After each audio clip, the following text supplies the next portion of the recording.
नमस्कार दोस्तों, स्वागत है आपका फिर से करंट अफेयर एमसीक्यू में। तो टाइम को वेस्ट किए बिना सीधा हम लोग प्रश्न पर आते हैं, लेकिन उससे पहले आप लोगों से एक रिक्वेस्ट है कि वीडियो को प्लीज़ लास्ट तक ज़रूर देखिएगा। तो धन्यवाद। स्टार्ट करते हैं। तो पहला क्वेश्चन हमारा दिया गया है, वीर दामोदर सावरकर कौन? वीर दामोदर सावरकर के संबंध में जो कथन दिए गए हैं उन पर विचार करना है। पहला ये दिया गया है, उन्होंने जाति व्यवस्था के उन्मूलन की वकालत की, यानी कि उन्होंने जाति व्यवस्था को खत्म करने की वकालत की या उसके सपोर्ट में रहे और सामाजिक समानता को बढ़ावा दिया तो ये बिल्कुल सही है। और दूसरा है, उन्होंने कई प्रभावशाली किताबें और पुस्तिकाएं लिखी जिनमें द फर्स्ट वार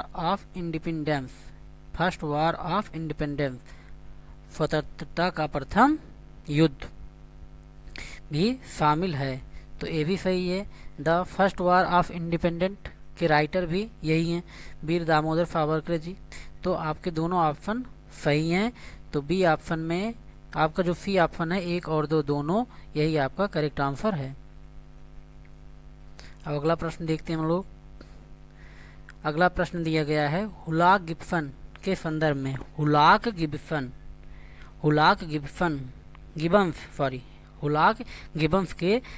में कथन दिए गए हैं, उन पर विचार करना है। तो पहला कथन है, हुलाक गिब्बन्स भारत, म्यांमार और बांग्लादेश में पाए जाते हैं।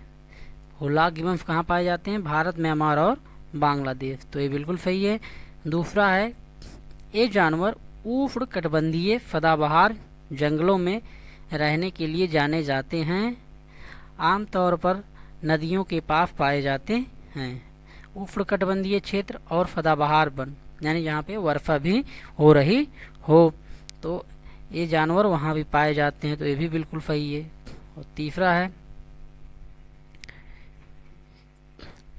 गिब्बन्स सभी बानरों में सबसे छोटा और तेज है। गिब्बन्स क्या है? वानर यानी मंकी की एक स्पीसीज है जो सबसे छोटा और तेज है। तो ये भी बिल्कुल सही है आपका, यानी कि तीनों के तीनों ऑप्शन आपके करेक्ट हैं।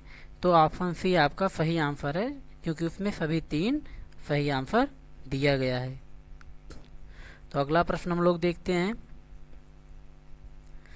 अगला प्रश्न हमारा दिया गया है कि युग्म दिए गए, इन पर विचार करना है कि कौन सा युग्म सही मिलान किया है। तो पहला है, जल डमरू विपंथ का मतलब होता है कि जल संधि जैसे होती है कि दो जलाशयों को बांटता है जो वो जल संधि। तो पहला है बाब अल मंदेब।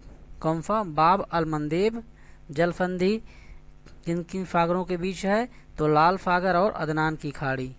तो बाब अल मंदेब लाल सागर और अदनान की खाड़ी के बीच है। तो ये बिल्कुल सही है। और दूसरा हमारा दिया गया है, केर्च जल डमरू मध्य। कौन सा? केर्च जल डमरू मध्य। ये किसके बीच है? किसके बीच? काला सागर और मरमरा सागर। तो ये भी बिल्कुल सही है। केर्च कहाँ है? काला सागर और मरमरा सागर। तो काला सागर और मरमरा सागर हमारा कहाँ पे है?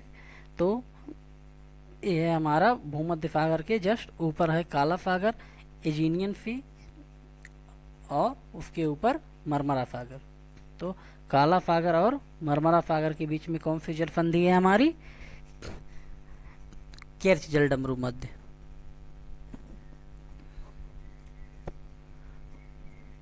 नहीं सॉरी, काला सागर और, एक सेकेंड,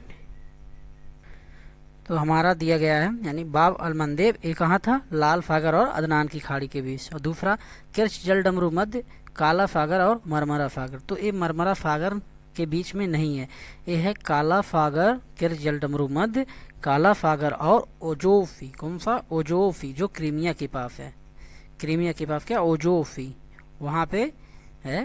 तो इन दोनों के बीच है, यानी ओजो सागर और काला सागर के बीच हमारा कौन सा है? केर्च जल डमरू मध्य। तो ओजोव था, सॉरी गलती हो गई थी, मरमरा सागर ध्यान नहीं दिया बाय मिस्टेक। तो ओजोफी, जहाँ पे आपका रोमन कोव पर्वत चोटियाँ भी हैं, ओडेफा है और क्रीमिया है, कुबान नदी है, डोन नदी है, यहाँ पे आपका काकस पर्वत भी आकर मिलता है। बुखारेस्ट, इस्तांबुल, ये सब यहीं पास में ही है। तो आपका दूसरा ऑप्शन गलत है। तीसरा है जिब्राल्टर जल डमरूमत यानी जिब्राल्टर जलसंधि भूमध्य सागर और अटलांटिक महासागर। ये तो बिल्कुल सही है। अगर आप लोग थोड़ा पढ़े होंगे जियोग्राफी तो बिल्कुल मैप देखे होंगे। तो जिब्राल्टर जल संधि कहाँ पे है? भूमध्य सागर और अटलांटिक सागर। ये अफ्रीका के जस्ट ऊपर है, जहाँ पे हमारा क्या है? वेनेजुएला। तो हमारा दो ऑप्शन सही मिल रहा है, यानी पहला और तीसरा। तो विकल्प में देखेंगे पहला और तीसरा किस ऑप्शन मिलता है, तो केवल 2 युग्म, ऑप्शन बी हमारा करेक्ट आंसर है। तो चलते हैं अगले प्रश्न की तरफ।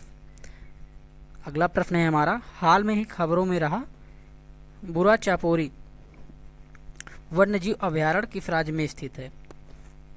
बुरा चापोरी वन्यजीव अभयारण्य किस राज्य में स्थित है? हाल में ही खबरों में था, तो स्थित है हमारा असम में। कहाँ पे? असम में स्थित है। तो असम हमारा करेक्ट आंसर है। तो अगला प्रश्न हम लोग देखते हैं, दिया गया है हमारा, ब्लैक सी ग्रेन इनिशिएटिव समझौता किन 2 देशों के बीच हुआ था? तो ब्लैक सी ग्रेन इनिशिएटिव समझौता किन 2 देशों के बीच हुआ था?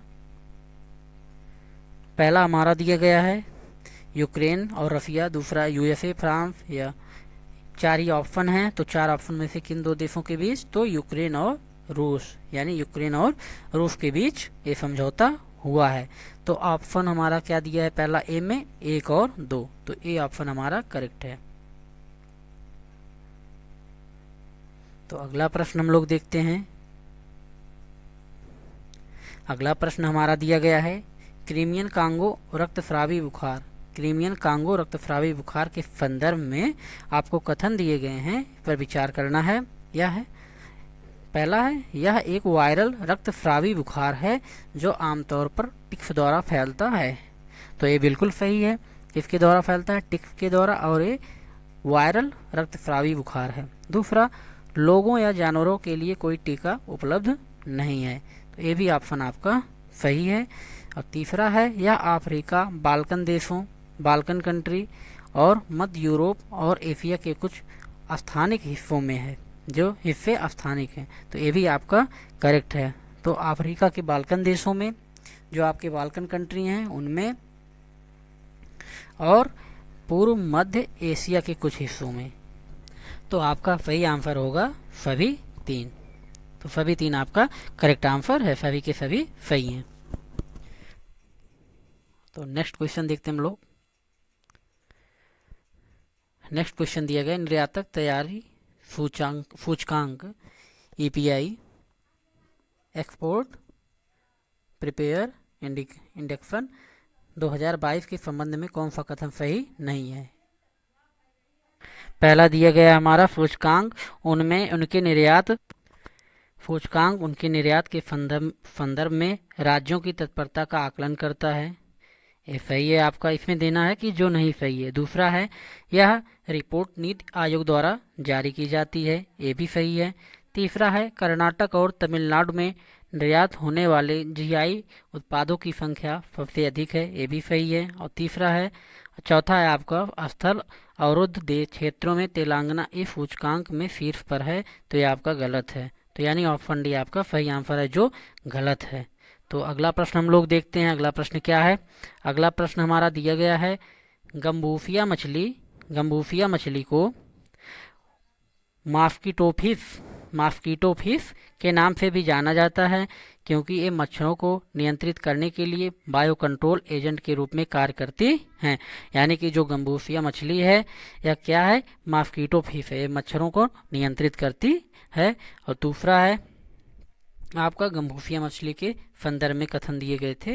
ये पहला कथन है आपका। और दूसरा कथन आपका जो दिया गया है, ये आपका ये बिल्कुल सही है। दूसरा है, यह प्रजाति अमेरिका की मूल निवासी है और इसे भारत में आक्रामक प्रजातियों के रूप में वर्गीकृत किया गया है। तो ये भी बिल्कुल सही है।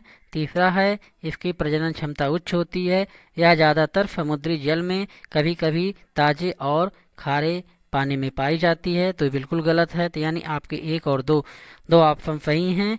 तो आपका जो कथन बी है केवल 2 यही करेक्ट आंसर है। तो चलते हैं हम लोग अगले प्रश्न की तरफ। अगला प्रश्न हमारा क्या दिया गया है?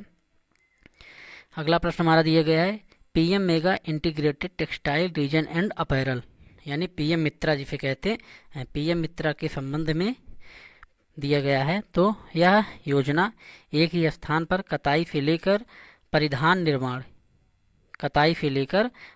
निर्माण तक एक एकीकृत कपड़ा मूल्य श्रृंखला बनाने का अवसर प्रदान करेगी। तो ये बिल्कुल सही है। दूसरा है प्रत्येक पार के लिए विशेष रूप से केंद्र के स्वामित्व वाला एक विशेष परियोजना वाहन स्थापित किया जाएगा जो परियोजनाओं के कार्यान्वयन को देखरेख करेगा। तो ये बिल्कुल गलत है। तो केवल पहला ऑप्शन सही है और आपका दूसरा ऑप्शन गलत है। तो यानी पहला सही दूसरा गलत, ऑप्शन सी में आपको मिल रहा है कि पहला सही और दूसरा गलत। तो ऑप्शन सी आपका करेक्ट आंसर है। तो अगला प्रश्न है हमारा, अगला प्रश्न दिया गया है स्थानीय मुद्रा निपटान के संदर्भ में कथन दिए गए हैं, उन पर विचार करना है। पहला है स्थानीय मुद्रा निपटान प्रणाली निर्यातकों और आयातकों को उनकी संबंधित घरेलू मुद्राओं में चालान और भुगतान करने में सक्षम बनाती है। स्थानीय मुद्रा निपटान क्या है? ये निर्यातकों और आयातकों को घरेलू मुद्रा में चालान और भुगतान में सहायता करती है। तो बिल्कुल सही है। दूसरा है भारत और बांग्लादेश के बीच LCS प्रणाली द्विपक्षीय व्यापार में भारतीय रुपये और बांग्लादेश टका के उपयोग की अनुमति देता है। तो ये गलत है। तो आपका केवल एक ऑप्शन यानी ऑप्शन ए आपका करेक्ट आंसर है।